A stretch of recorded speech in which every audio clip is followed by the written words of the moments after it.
Hello everyone, welcome to my channel Biochemistry Concepts. This video is about glycolysis, which includes all the details starting from what is glycolysis to how it is regulated. Starting with the definition, it is a sequence of reactions converting glucose into two molecules of pyruvate or two molecules of lactate is called as glycolysis. So the meaning is glucose, which is a 6 carbon compound, is broken down into two 3 carbon compounds. That is, it may be two molecules of pyruvate or two molecules of lactate. Pyruvate is formed in the presence of oxygen and lactate is formed in the absence of oxygen.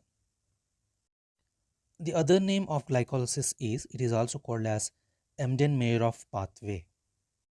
Coming to site, it takes place in all cells of the body, and within a cell it is located in the cytosol because all the enzymes of glycolysis they are present in the cytosol. Coming to significance, glycolysis is the major pathway for the oxidation of glucose. The remaining pathways of oxidation are glucuronic acid pathway and HMP pathway. And this operates in both aerobic and anaerobic conditions in the presence of oxygen and also in the absence of oxygen. And glycolysis is the only source of energy for RBCs. Glycolysis provides energy for skeletal muscle during exercise. Under anaerobic conditions also it provides the energy. Lactate, which is generated in anaerobic glycolysis, acts as a precursor for the synthesis of glucose by gluconeogenesis. Coming to phases, there are two phases of glycolysis: energy investment phase or energy generation phase. Energy investment phase is also known as the preparatory phase, and energy generation phase is also called as payoff phase. Or simply you can call them as phase 1 and phase 2. Now we'll see why these are called as energy investment, energy generation, preparatory, payoff. So we'll see the meaning of these terms. So to understand this, we can compare with business. So whenever we are starting any business, first we have to invest into that business. Then only you'll get the profits. In the same way, glucose has some energy. To extract that energy, we need to invest some amount of energy. So that's why it is called as the energy investment phase. And whenever you are investing the energy, you are preparing the glucose in such a way that it will generate the energy in the next phase. Now, after energy investment, glucose is prepared, and when it is ready, it will generate the energy in the second phase. So it is called as the energy generation phase or payoff phase. So whatever investment we have done, that is now you are getting back that in the form of profits. So that is why it is called as the payoff phase. Now coming to phase 1 reactions. So when glucose enters into a cell, glucose is trapped in the form of glucose 6-phosphate. This step is important because glucose enters into a cell, and if it is not modified, it will leave the cell. So in order to prevent that, it is trapped inside the cell by modification. So that is glucose is converted into glucose 6-phosphate. And here the enzyme catalyzing the reaction is hexokinase, and also the reaction also catalyzed by one more enzyme called as glucokinase. So both these enzymes they can convert glucose to glucose 6-phosphate. And here the difference between glucose and glucose 6-phosphate is phosphate, and the donor of the phosphate here is ATP. So we require one molecule of ATP in the reaction. So after that, glucose 6-phosphate is converted into fructose 6-phosphate. So these two are isomers, aldose, ketose isomers. And this reaction is catalyzed by phosphohexose isomerase. Now coming to fructose 6-phosphate, this is again modified by adding one more phosphate. And this reaction is catalyzed by the phosphofructokinase, and this reaction also requires ATP. And one more phosphate is now transferred to the fructose 6-phosphate so that it is converted into fructose 1,6 bisphosphate. So the meaning of bisphosphate is in a molecule, when this phosphate is present at different positions, it is called as the bisphosphate. If the phosphate is present at the same atom, attached to the same atom, then it is called as the diphosphate. So here in fructose 1,6-bisphosphate, one phosphate is present at the first carbon and another phosphate is present at the sixth carbon. So that's why it is called as the bisphosphate. If the two phosphates are present at the same carbon, that is at first carbon, then we call it as the diphosphate. So that is the difference between di and bis. Now this fructose 1,6-bisphosphate in the next reaction catalyzed by aldolase. So aldolase breaks fructose 1,6-bisphosphate into two 3-carbon compounds. One is glyceraldehyde 3-phosphate and the other one is dihydroxyacetone phosphate. So this is what happens in the phase 1, that is glucose is converted into two 3-carbon compounds, that is glyceraldehyde 3-phosphate and DHAP, and this conversion requires the input of energy in the form of ATP. So two ATP molecules are required in the phase 1. Now coming to phase 2 reactions, the products of phase 1 reactions, that is glyceraldehyde 3-phosphate and dihydroxyacetone phosphate, these can be interconverted by the action of enzyme called as phosphotriose isomerase. So DHAP is converted into glyceraldehyde 3-phosphate. So now we have two molecules of glyceraldehyde 3-phosphate. Now this glyceraldehyde 3-phosphate is converted into pyruvate in the phase 2 reactions. And during these reactions, energy is released in the form of ATP and also in the form of reducing equivalents, that is NADH. In the first reaction of phase 2, glyceraldehyde 3-phosphate is converted into 1,3-bisphosphoglycerate. So by the action of enzyme called as glyceraldehyde 3-phosphate dehydrogenase. So name itself indicates it is removing the hydrogens from glyceraldehyde 3-phosphate. Now in this reaction, in addition to removing the hydrogens, one phosphate is added in this reaction. Now whatever hydrogens that are released are removed from the glyceraldehyde 3-phosphate, they are transferred or accepted by the NAD+, that is converted into NADH. So NAD+ is the oxidized form of coenzyme and NADH is the reduced form. Now the product formed is 1,3-bisphosphoglycerate. So this 1,3-bisphosphoglycerate in the next reaction catalyzed by phosphoglycerate kinase. So this 1,3-bisphosphoglycerate is a high energy compound. The energy from this compound is now transferred directly to the ADP, so that ADP is converted into ATP. So this is one example of substrate level phosphorylation.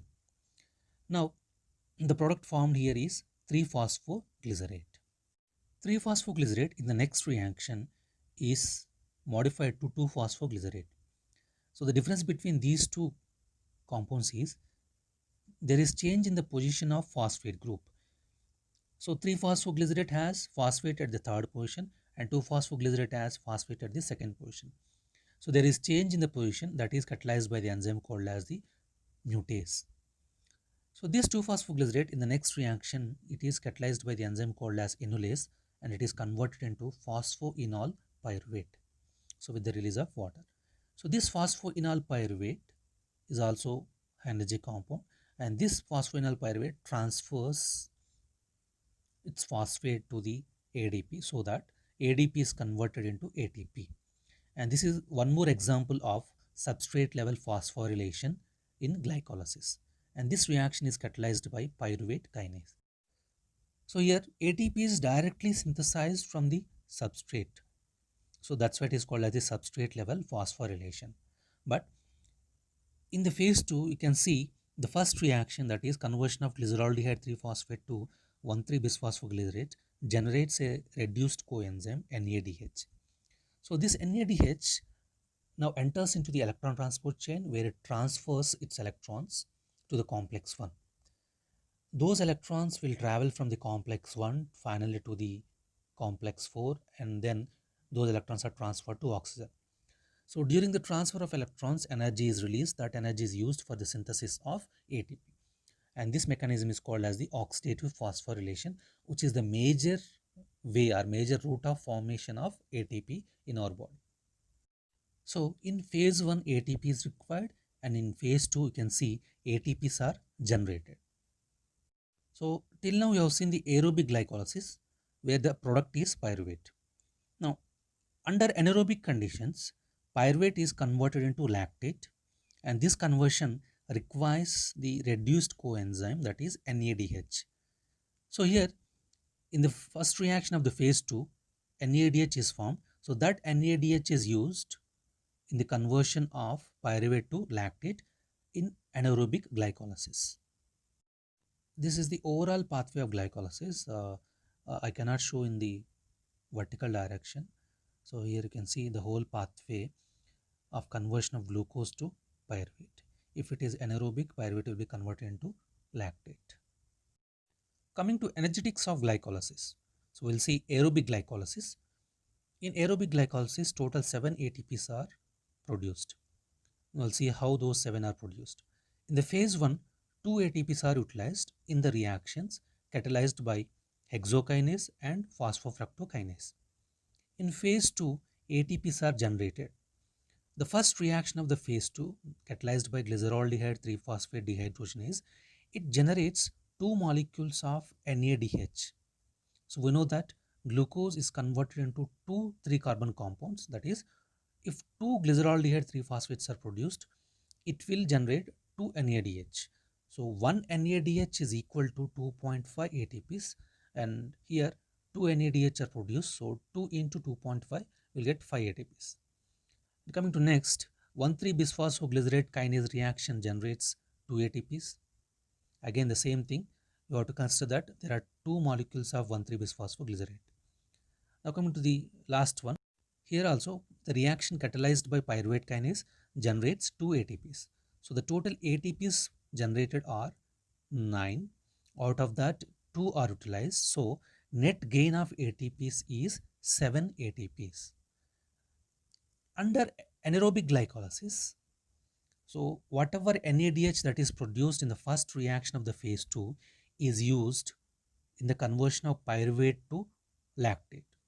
So we should not consider the 5 ATPs.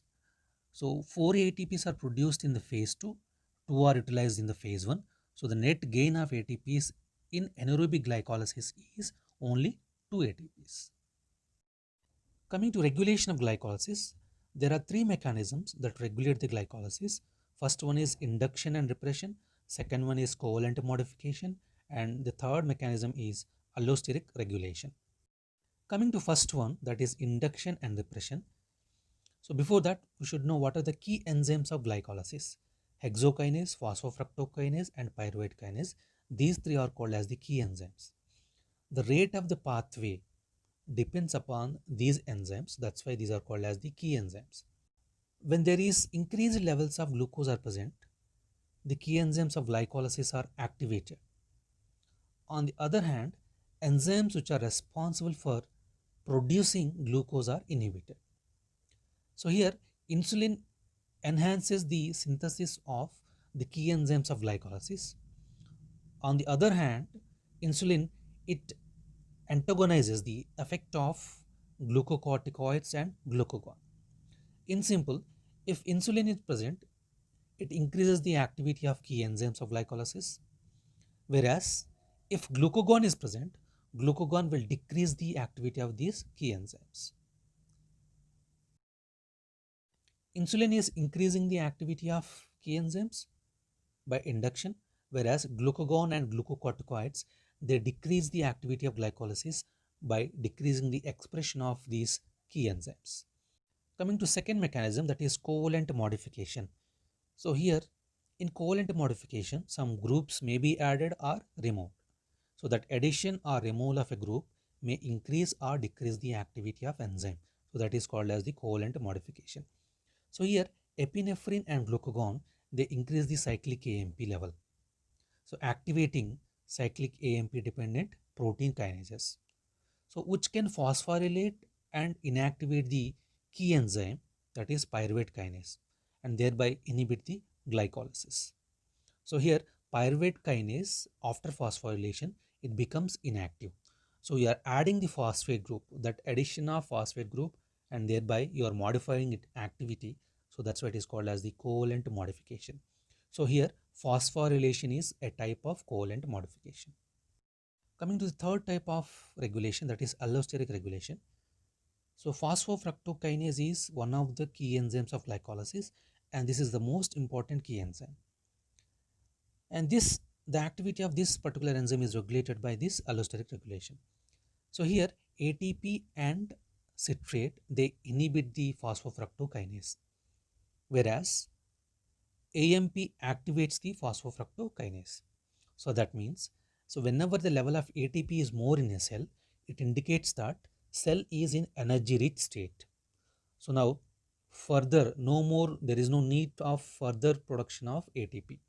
So that's why phosphofructokinase is inhibited by ATP. So whenever the level of AMP is more in a cell, it indicates the energy poor state. So it requires energy. So thereby AMP will bind with the phosphofructokinase and it activates the phosphofructokinase. So thereby the rate of glycolysis is also increased. Coming to inhibitors of glycolysis, fluoride inhibits the enzyme enolase. And the significance of this inhibitor is this is used during blood collection for the estimation of glucose because this fluoride inhibits glycolysis in RBCs. And the second inhibitor is iodoestate. This particular inhibitor inhibits glyceroldehyde 3-phosphate dehydrogenase. So when this enzyme is inhibited, it blocks the ATP formation.